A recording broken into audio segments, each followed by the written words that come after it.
إن الحمد لله نحمده ونستعينه ونستغفره ونؤمن به ونتوكل عليه ونعوذ بالله من شرور أنفسنا ومن سيئات أعمالنا من يهده الله فلا مضل له ومن يضلل فلا هادي له وأشهد أن لا إله إلا الله وحده لا شريك له وأشهد أن محمدا عبده ورسوله أما بعد فأعوذ بالله من الشيطان الرجيم بسم الله الرحمن الرحيم الحمد لله رب العالمين الرحمن الرحيم مالك يوم الدين إياك نعبد وإياك نستعين اهدنا الصراط المستقيم صراط الذين أنعمت عليهم غير المغضوب عليهم ولا الضالين آمين. زما د دین اسلام ډیرو قدرمندو عزتمندو مسلمانانو رونو او ډیرو عفتناکو پاک دامنو او په خپلو چار دیوالو کې راغونډ شو خویندو میندو السلام علیکم ورحمت الله وبرکاته. عزتمندو د سورة الفاتحه لفظي ترجمه کوم دا غینه بعد په ولد ضالین او امین کې خبره کو. بسم الله الرحمن الرحیم. شروع کوم خاص په امداد د نوم د الله چې بے حد مهربان دی او همیشه مهربان دی. الحمد ټول کامل صفتونه لله خاص الله لردی رب العالمین چې رب د ټول عالم دی چې رب د ټول مخلوقات دی. الرحمن الرحیم چې بے حد مهربان دی او همیشه مهربان دی. مالک یوم الدین چې مالک واکدار د ورځې د جزا دی واکدار د ورځې د قیامت دی.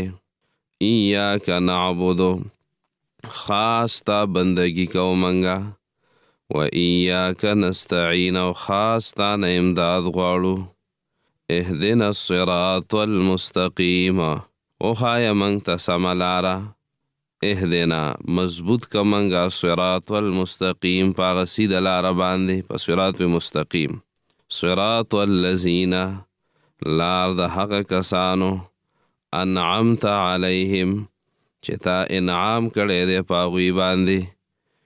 غیر المغضوب علیهم چې غضب نو کړی شوی پاغوی باندې ولا الضالین او ندوی گمراهانو او یا نه لار د هغه کسانو چې غضب شوی او پاغوی باندې او نه لار د گمراهانو. دغه معنو کې ما تاسو ته وضاحت کړی. نننی سبق دی زمونږ ولا الضالین ماده د ضلال. دا قرآن کریم کې نوی کرات راغلی 90 په لغت کې په معنا د ورکېدو باندې راځي. ضلال ویلې کېږي ورکېدو ته ګمراه. لکه عرب وی ضل الماء فی اللبن اوبه په پیو کې ورکې شوې او په فارسی کې ګمراه وی ګم ویلې کېږي ورکېدو ته او راه ویلې کېږي لارې ته. نو بې لارې کېدل. نو ضلالت دی ته وی چې صحیح لار د انسان نه ورکه شي او په ګډو وډو باندې روان شي. امام قرطبي رحمه الله وی د ضلال په باره کې چې الذهاب عن سنن القصد و طریق الحق د درمیانه او حق لارې نه اوړېدل دې ته ویلی کېږي ضلال. تفسیر بیضاوی دې باره کې لیکي العدول عن الطریق السوي عملا او خطأ د نیغې لارې نه قصدن او یا په خطا باندې اوړېدل دې ته ویلی کېږي ضلال. او زه تاسو ته بیا دا ویم چې د ضلالت اسباب څه دي، د ګمراهۍ اسباب څه دي. نو پاغې کې اول نمبر سورة البقره 108 کې الله رب العالمین فرمایي ومن يتبدل الكفر بالایمان، چا چې د ایمان په مقابله کې کفر واغس ایمان بدل کو په کفر باندې، نو فقد ضل سواء السبیل، دی گمراه شو د نیغې لارې نه. نو تبدیل الکفر بالایمان، بدلول د کفر دی په ایمان باندې. دویم نمبر عدم العمل بالعلم، عدم العمل بالعلم، چې تا ته د یو خبرې علم شته دی د قرآن او د حدیث نو ته په هغې باندې عمل نه کړي، یوه مسله دې زده کړې ده او عمل پرې نه کړي، قرآن بیانېږي حدیث بیانېږي او په دې باندې دې عمل نه وي. سورة النساء 4 کې الله رب العالمین فرمایي الم تر الى الذین اوتوا نصیبا من الکتاب یشترون الضلاله، آیا ته نه ګورې هغه کسانو ته چې هغوی ته صحیصه د کتاب ورکړی شوي و، معنا علم د قرآن ورکړی شوی و، یشترون الضلاله، او دوی بیا هم ګمراهي اخلي، علم ورسره دی او د هغې باوجود په هغې عمل نه کوي، ګمراهۍ ته ځي، په علم کې و هدایت. نو عدم العمل بالعلم. دریم نمبر التولی عن اتباع الرسول، د رسول الله صلی الله علیه وسلم د تابعدارۍ نه مخ اړول، دا هم ګمراهي ده.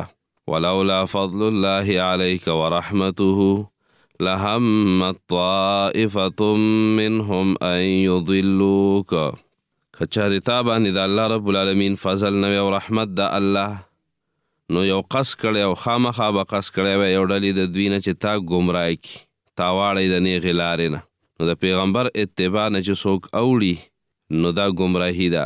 څلورم نمبر الصد عن سبیل الله، د الله رب العالمین د لارې نه خلق بندول، دام گمراهی ده. سورة النساء 160 167 نمبر آیت مبارکه کی دی ان الذین کفروا وصدوا عن سبیل الله، هغه کسان چې کفر کړی دی او بندی خلق د الله رب العالمین د لارې نه قد ضلوا ضلالا بعیدا، دوی گمراه شو په گمراهی لرې باندې. نو پنځم نمبر کفر، د الله رب العالمین د ذات نه انکار کول، دام سبب د گمراهی دی. لکه دقه سوره نساء 160 کې ذکر شو ان الذین کفروا، هغه کسان چې کفر کوي د الله د ذات نه انکار کوي، وصدوا عن سبیل الله، او بندی خلق د الله رب العالمین د لارې نه. نو چې د الله د لارې نه خلق بندی کفر کوي دا گمراه شو. نو دلته لږ سوچ وکړئ، یو سیوا خبره درته پکې کوم، هغه دا ده چې څوک د الله د لارې نه خلق بندی گمراه دی، نو چې څوک د الله لارې ته خلق رابلي، د قرآن د درس دعوت ورکوي، چې سار کې ترجمه ده دې ته کېنه، قرآن بیانېږي کېنه، سنت د رسول الله صلی الله علیه وسلم بیانېږي دا اوره، نو دا به څه شي چې د ضلال مقابله کې شو خو هدایت شو کنه. شپږم نمبر الغلو فی الدین، غلو فی الدین هم گمراهی ده. سوره مائده 77 نمبر و اویایم آیت مبارکه کې ذکر دی قل یا اهل الكتاب لا تغلو فی دینکم، اے اهل کتاب تاسو غلو مکوئ په دین کې، په دین کې د حد نه ماوړئ، ځکه دا گمراهی ده. وم نمبر اتباع الهوا، د خواهش تابعداري. سورة الانعام 56 نمبر آیت مبارکه کې الله رب العالمین فرمای لیضلون باهوائهم، خامخا دوی گمراه کیږي په خپلو خواهشاتو باندې، په خواهشاتو باندې دا خلق گمراهش.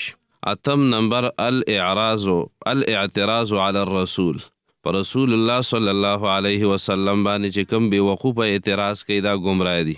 لکه سورة الاسراء آیت نمبر 47 وسلویختم کې الله رب العالمین فرمای چې اے نبی دا خلق فتا باندې اعتراضونه کوي نو فضلوا، دوی گمراه شو، فلا یستطیعون سبیلا، نو دوی طاقت نه لري د لارې، نو دا دوی غټه گمراهی ده کنه. نهم نمبر الاعراض والعصیان عن امر الرسول، د رسول الله صلی الله علیه وسلم د حکم نافرمانی کول او مخ اړول، نو دام گمراهی ده. خدا کله په درجه د کفر کی او کله په درجه د گناه کبیره کی. سورة الاحزاب 36 نمبر آیت مبارکه کې الله رب العالمین فرمای ومن يعص الله ورسوله فقد ضل ضلالا مبینا، څوک چې د الله او د الله د پیغمبر نافرمانی کوي نو دا گمراه شو په گمراهۍ ښکاره باندې. وګوره دا اسباب چې موږ وایو که نه، دې کې به ګوره خپله ډېر احتیاط کوو ښه، د الله او د الله د پیغمبر د حکم نه چرته مخ وانړو دې سره سړی د ایمان نه خلاصیږي کله درجه د کفر کی. 10 نمبر المودة مع الکفار، د کفارو سره محبت. نو د کفارو سره محبت دا دی چې هغوی ته خپل رازونه وی، د مسلمانانو خلاف سازش دغه کوي، جاسوسي ورته کوي، او یا د هغوی سره هسې مینه ده، د هغوی په شان د کپړې، د هغوی په شان پیزار، د هغوی په شان خوراک په ولاړه لکه د څاروو په شان خوراک کوي. نن سبا زموږ د مسلمانانو په خادو کې اکثر خلک په ولاړه خوراک کوي، ټیبلو ته ولاړ خوراک کوي.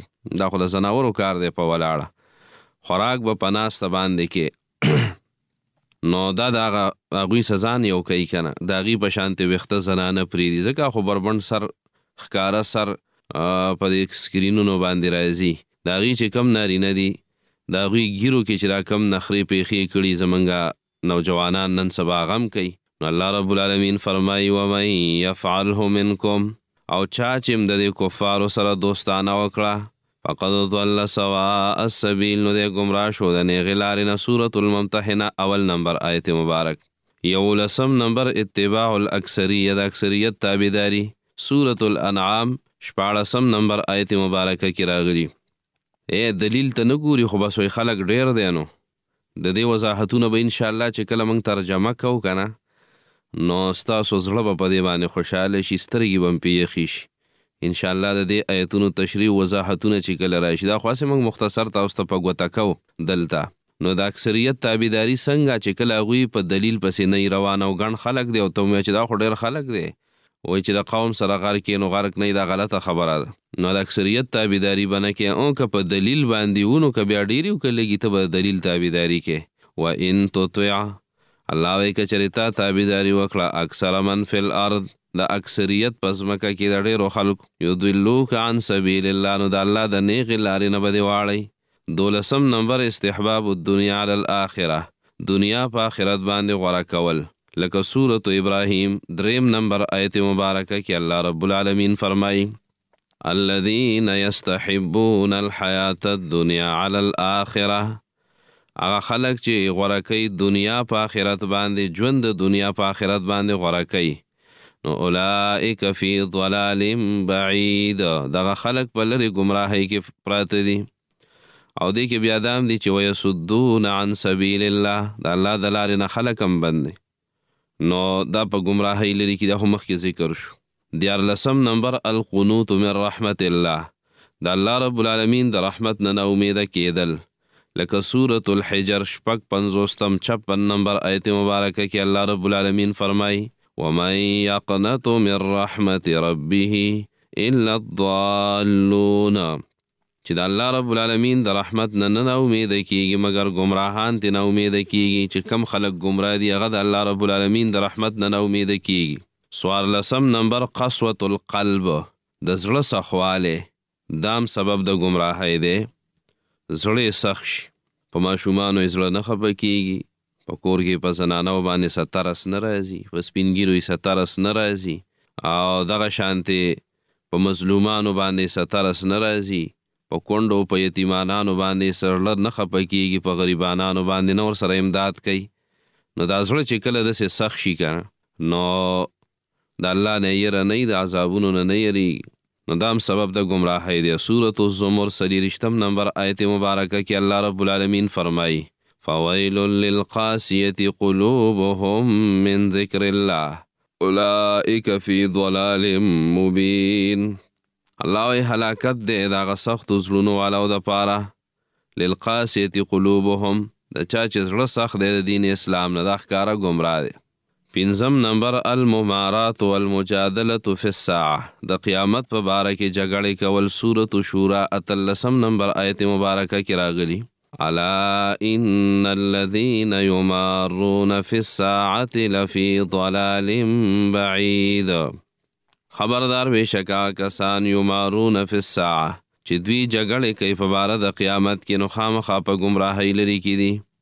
14 نمبر دعا عن غیر الله، د قیامت په باره کې جګړې څنګه دي، نه مني که نه، قیامت به کله راځي تیار ورته نه دی.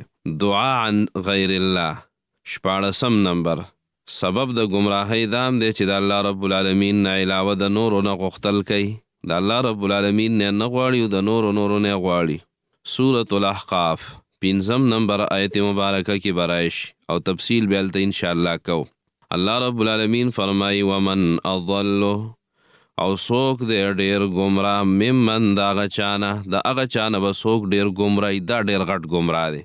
یدعو من دون الله چې د الله رب العالمین نه علاوه د نورو نه غواړي، د نور نه غواړي، د سپوږمۍ نه غواړي، د ستورو نه غواړي، د اور نه غواړي، د بوتانو نه غواړي، او یا په دې زمانه کې د قبرونو نه غواړي، د هغې نه بچي غواړي، اولاد د هغې نه مالداري غواړي، روزګارونه ترې غواړي، صحت ترې غواړي، او دغه شانتې نور ډېر څیزونه.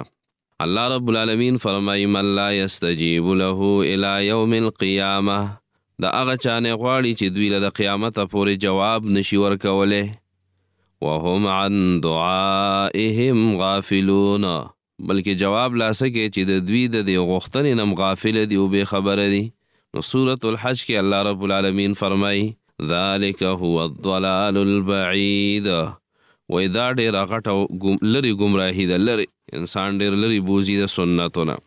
دا خو تاسو د ګمراهۍ 14 اسباب قرآن کریم ذکر کړي او ما بیان کړ. اوس په قرآن کریم کې د ضلال معانی دام لږې واورئ. مختصر ویم ضلال یو راځي په مقابله د هدایت کې، لکه ګمراهي. دا په کوم ځای کې دی؟ سورة البقره 16 نمبر آیت کې اولئک الذین اشتروا الضلالة بالهدى. الله وایي دا هغه کسان دي چې اخیستې د ګمراهي په مقابله د هدایت کې.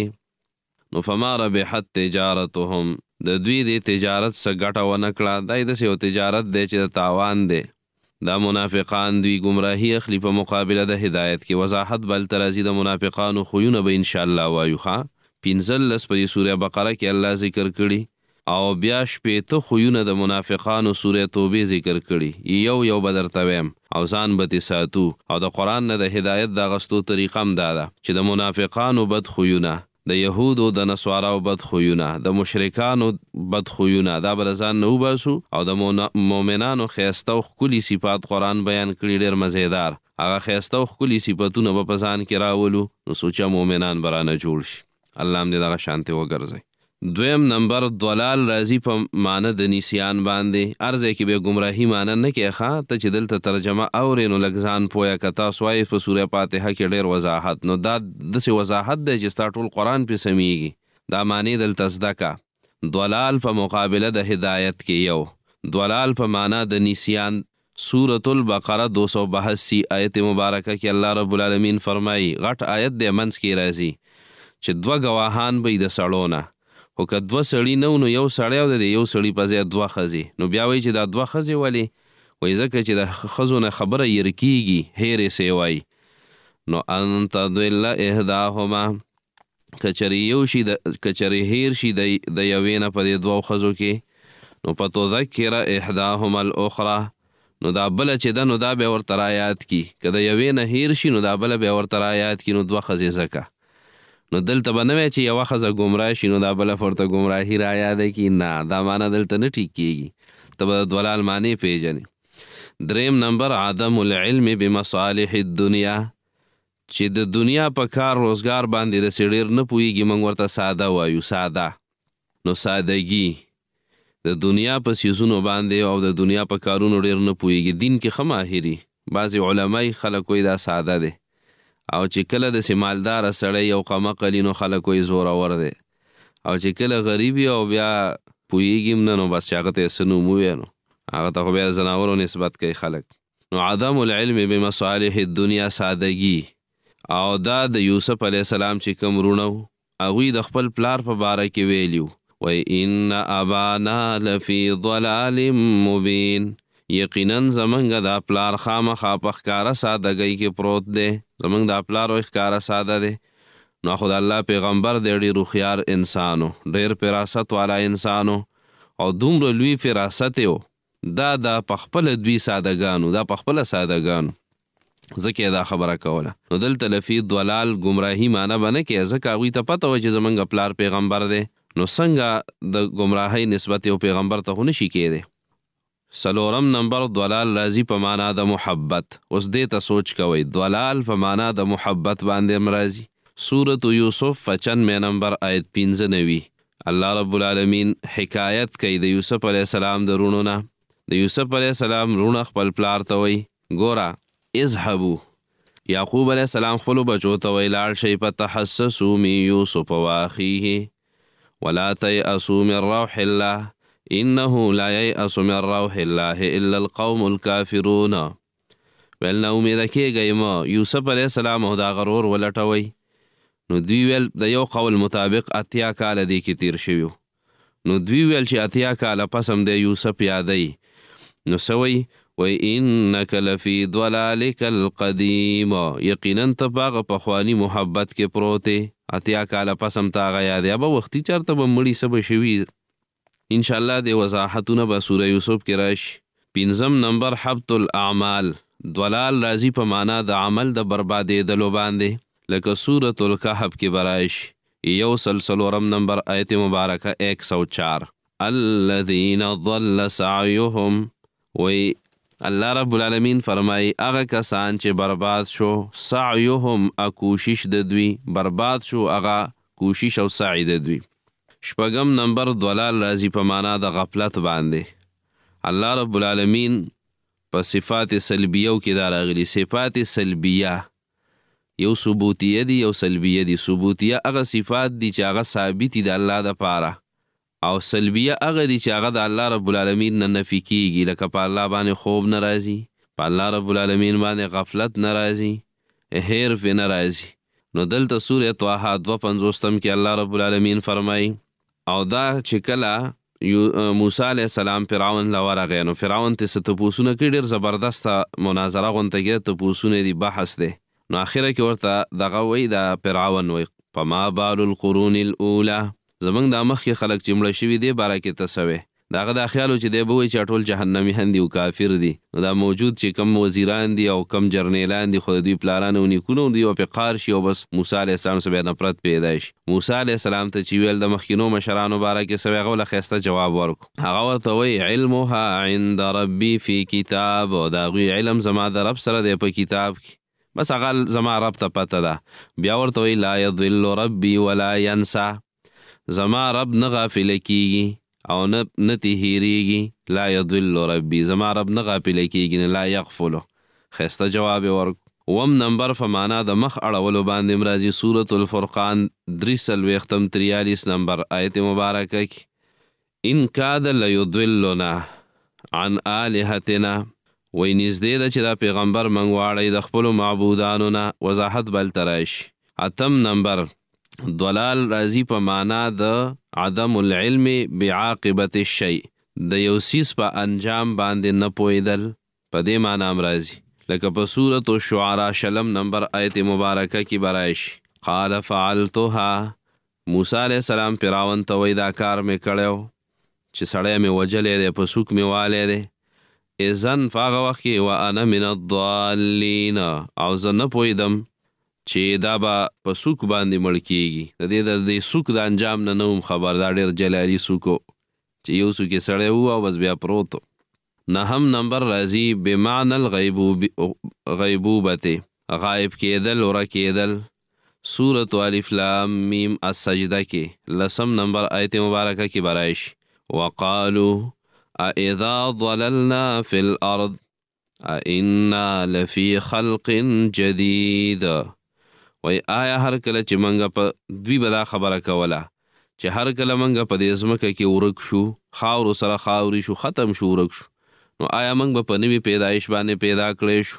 دغه رنګې ضلال دا راځي په معنا د حیرانتیا باندې، لکه سورة الضحا کې 1 نمبر آیت کې الله رب العالمین فرمایي ووجدک ضالا فهدا، چې الله رب العالمین ته اوموندلې، ووجدک تی اوموندلې ضالن حیران، حیران وی حیران. د دې وضاحت به انشاءالله هلته کوو.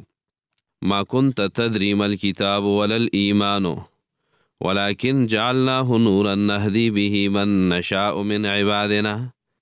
ما كنت تدري ما الكتاب ولا الإيمان، کله چې تا ته وحی نه وراغلی نو تا ته دا پته نه وه چې دا کتاب څه دی، ځکه نو نازل شوی او ایمان دا تفصیلات خو تا نه پیژاندل. خو په دې سورة الفاتحه کې چې ضالین راغلی دی نو دا په مقابله د هدایت کې دی. بیا په سورة الفاتحه پسې وروستو ویلی کېږي آمین. نو د آمین متعلق یو څو خبرې کو. په آخر د سورة الفاتحه کې آمین ویل دا سنت طریقه ده. بعض علما وی چې مقتدی د پاره واجب ده، لکه حدیث کې په امر راغلی چې اذا امن الامام فامنو، کله چې ایمان آمین اوی، امام کله آمین اوی نو تاسو آمین وایي. خو جمهور علما وی چې د امام او مقتدی د دوانو د پاره دا سنت عمل دی. بعض علما ورته واجب ویلی د مقتدی د پاره، خو جمهور علما وی چې دا آمین ویل د امام او د مقتدی د دوانو د پاره دا سنت عمل دی. دا یو خبرم زده کوي چې آمین ویل لکه څنګه چې په منځ کې ویل سنت دی، نو دغه رنګې چې عام هم څوک په سورة الفاتحه ووایي نو دی پسې دی آمین وایي. څنګه چې په منځ کې آمین ویل سنت دی نو دغه رنګې د منځ نه بهر هم آمین ویل دا سنت دی. او د آمین معنی څه ده؟ نو د آمین معنی ده اللهم استجب، اے الله دا دعا زمنګه قبوله که. اللهم استجب دا مخکې چې کومه دعا منګه وغوښته الله دا قبوله که. اوس دا خبره ده چې آمین خو په دې قرآن کریم کې نه دی لیکلی، نو په قرآن کریم کې ولې نه دی لیکلی؟ نو په مصحف کې ځکه نه دی لیکلی شوی چې دا نازل شوی نه دی، او صحابه کرامو به قرآن کریم کې دننه هغه څه نه پرېښودل چې د قرآن کریم حصه به نه وه. قرآن کریم کې به هغه څه لیکل چې د قرآن کریم حصه به وه.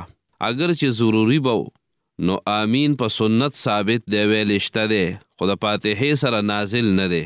نو قرآن کریم کې دننه نه دی لیکلی شوی د دې دپاره چې اشتباه د قرآن د غیر قرآن سره رانشي، بیا به خلکو شک کولی چې دا هم پکې نازل شوی دی. یوه بله خبره دا د ضروري خبره چې په امام پسې مقتدي ولاړي په منځ کې نو آمین به په تیزه وی او که پټ بیا وی. نو دا یو خبره ده او دا یو مسله ده چې دا هم بیان کو. نو اوله خبره خدا زده کوي چې آمین په تیزه باندې ویل او آمین پټ ویل، آمین بالجهر او آمین بالسر، دا دوانه سنت طریقې دي. په اتفاق د علماء باندې دا دوانه سنت دي. ټول علما دې تداوی چې دا دوانه سنت دي، انکار ته څوک هم نشي کولی. اختلاف صرف په دې کې دی چې غوره کم یو دی، په تیزه ویلې غوره دي او که نه دا پټ ویلې غوره دي. نور خو حدیث د بخاري کې داسې راغلي چې اذا امن الامام فامنو، کله چې امام آمین وی نو تاسو هم آمین وایي. فإنه من وافق تأمینه تأمین الملائکة، ځکه چې د چا آمین هم د ملائکو د آمین سره یوځای شي، موافق شي، یو ځایوالی راشي، ملائک هم آمین و یو تام وی. نو غفر له ما تقدم من ذنبه، د چې مخکې څومره ګناهونه کړي دي نو هغه ټول ورته په دې باندې معاف شو. نو دا خو د آمین فضیلت شو چې ستا آمین په منځ کې وویه نو صرف په دې یو آمین د فاتحې نه وروسته، ګوره فاتحه کې ګوره سمندر را باندې او تا په هغې باندې آمین ویه، جامع دعا ده پکې، نو په دې باندې الله رب العالمین ستا ټول ګناهونه معاف کوي. اوس په تیزه او پټ ویلو باره کې صرف یو حدیث دی، هغه حدیث داسې دی د وائل ابن حجر نه نقل دی، قال سمعت رسول الله صلی الله علیه وسلم، وی ما اوریدلی د رسول الله صلی الله علیه وسلم نه قرأ غیر المغضوب علیهم ولا الضالین، چې کله به هم ولوستل غیر المغضوب علیهم ولا الضالین فقال آمین، نو آمین به وویې. نو د دې وائل ابن حجر دوه شاګردان دي، یو سفیان دی او بل شعبه دی. نو چې سفیان د خپل استاز نه نقل کوي د وائل ابن حجر نه، نو هغه وایي چې مد بها صوته، په دې آمین باندې بیا دا آواز د سراخ کو. مد معنی یو دام د چې آواز بیا راخ کو آمین، دا دوه مدونه دي، یو الف مده ده یو پکې یای مده راغلی آمین. نو د دې مد بها صوته بعضې علما وایي چې دا مطلب دی، دا مطلب یې نه دی چې په تیزه بیا وی. بل دا ده چې د دې سفیان نه احناف علما وایي چې د سفیان خپل عمل چې کم نقل شوی دی نو هغه آمین په پټه باندې ویل ته نقل شوي دي. نو دا دویمه خبره ده. او دریمه خبره دا ده چې د سفیان او د شعبه مقابله راشي. شعبه وایي چې کله به وائل ابن حجر و اخفا بها صوته الفاظ د هغه نه راغلي چې آمین بیا په پټه باندې وی. نو سفیان وایي چې په تیزه بیا مد د الفاظ راغلي دي، او کم کې چې جهره بها صوته راغلی دی نو هغه روایتونو کې ضعف دی، هغه د ضعف نه خالی نه دي چې د جهر ټکی پکې راغلی. نو چې بیا کله مقابله د سفیان او د شعبه خپل منځ کې راشي، نو سفیان په باره کې بعضې محدثین د تدلیس خبره کوي، او شعبه چې کم دی نو وایي دا تدلیس به ده ته ډېر یو بد شی ښکارېدو، دنه به ډېر زیات ځان ساتو. نو شعبه غوره دی د سفیان نه. برحال دا خو هغه د غوروالي وجې دي چې علمای بیانوي. نو مد بها صوته په تیزه پیغمبر علیه السلام وی آمین وی د سفیان چې کله نقل کوي، او چې شعبه نقل کوي نو هغه وی چې وخفض بها صوته پټ به آمین وی. نو دا دواړه خبرې د دې دواړه راویانو دي، او دا دواړه ثقه راویان دي. دا ګوره یاد ساتئ ښه، سفیان هم ثقه راوي دی، شعبه هم ثقه راوي دی. نو چې دواړه ثقه او کلک راویان دي نو دا دوه نوعې شوي او دوه طریقې شوي. که په مونځ کې څوک په تیزه باندې وی نو ام صحیح ده، که څوک یې پټ وی نو ام صحیح ده. په دې باندې د یو بل سره نفرت کول، په دې باندې د یو بل سره کینه کول، بغض کول، حسد کول، د یو بل سره تعلق کټ کول. دا تعلق کټ کول ګوره دا غټه ګناه کبیره ده. بیا نو دا سیزونه په دې باندې نه کې غم خادي په خلک پرېږدي، خلکو په دې باندې جوماتونه جدا کړي دي. نو د الله بندګانو دواړه د الله د پیغمبر سنت طریقې دي، دوه نوعې د عبادت دي. که په تیز یې څوک ویم نو د دغه حدیث د وجې نه وی نو دا هم د متبع د سنتو دی، او که څوک یې پټ وی نو هغه هم د دې حدیث د وجې نه وی نو هغه متبع او تابعدار د سنتو دی. نو ولې دواړه د پیغمبر طریقې دي، د صحابو طریقې دي، نو ولې په دې کې شرونه کوئ؟ ګورئ په دې کې چې کم علما دي لکه شوافع او حنابله، هغوی د سفیان روایت غوره کړی دی. کم چې د امام شافعي رحمه الله مسلک دی، او کم چې د امام احمد ابن حنبل رحمه الله، دا دواړه ګوره محدثین دي، او د دوی چې کم شاګردان دي لوی لوی محدثین او غټ غټ علما دي پکې، هغوی د سفیان روایت غوره کړی په جهر باندې امین وی. او کم چې احناف علما دي او مالکیه دي، نو احناف او مالکیه، په احنافو کې داسې لوی لوی علما چې د علم سمندرې وي. په مالکیو کې امام مالک رحمه الله د پیغمبر علیه السلام په ګدۍ باندې ناست دی او احادیث پړاوی، او امام شافعي رحمه الله د شاګرد دی. د ځان له د احادیثو یو بحر و بحر، هغوی د شعبه روایت له ترجیح ورکړی ده، او دای غوره کړی دی. نو دوی پټ ویل غوره دي، او هغوی وایي چې په تیزه ویل غوره دي. نو برحال بیا احناف علما د دې پټ ویلو دپاره 15 وجوهات د ترجیح بیانوي. هغه د ترجیح د راجح او د مرجوح خبره ده. نور ثابت دی د دواړو په نیز، سنت دی د دواړو په نیز باندې، دواړه ویل سنت دي. خو په دې باندې جنگ جګړې کول دا د عقلمندو کار نه دی، او نه په دې باندې د یو بل سره کینې او بغضونه ساتي، او نه به د دې د وجې نه یو بل ته سپک نظر کیږي. دا زمونږ هغه ناپوهي ده چې مونږ داسې کوو. بهرحال بیا دا د که څوک په جهر او په تیزه باندې وی نو داسې دی ووایي لکه عامو حالاتو کې مونږ دعا کوو نو مونږ وایو آمین. نو څنګه چې امین عامو حالاتو سې مونځ کې وایي، که څوک په مونځ کې په دې نیت وایي چې دا نور پې قار کمه، دا کم چې پټ وایي چې دوی له پې قار ورولم، او داسې یو غټه چغه ووایي په جومات کې، نو دا طریقه هم ټیک نه ده. هغه شیخ عنایت الرحمن رحمه الله د درګۍ هغه به فرمایل وایي دا آمین خو یو آمین بالسر دی او یو آمین بالجهر دی، په تیزه ویل او پټ ویل. خو دا څوک چې وایي دا داسې غټه چغه ووایي او په جومات کې او د نورو د قارولو دپاره نیت یې له سنت نه وي، نیت یې دی چې یاره په دې باندې زه دا نور خلک غوسه کم، نو دغې ته امین بالشر وایي، دا یې د شر دپاره وایي. بهرحال دا خو د امین وضاحتو، نو امین ویل په مونځ کې سنت دي. په دې ځای باندې زمونږ نننی درس اختتام ته رسي. دعا وکئ. اللهم انا نسألك الهدى والتقى والعفاف والغنى رب اجعلني مقيم الصلاة ومن ذريتي ربنا وتقبل دعاء ربنا اغفر لي ولوالدي وللمؤمنين يوم يقوم الحساب. الله رحم را باندې وکړه او په آخره کې دا کلمه په جبه کړه چې لا اله الا الله محمد رسول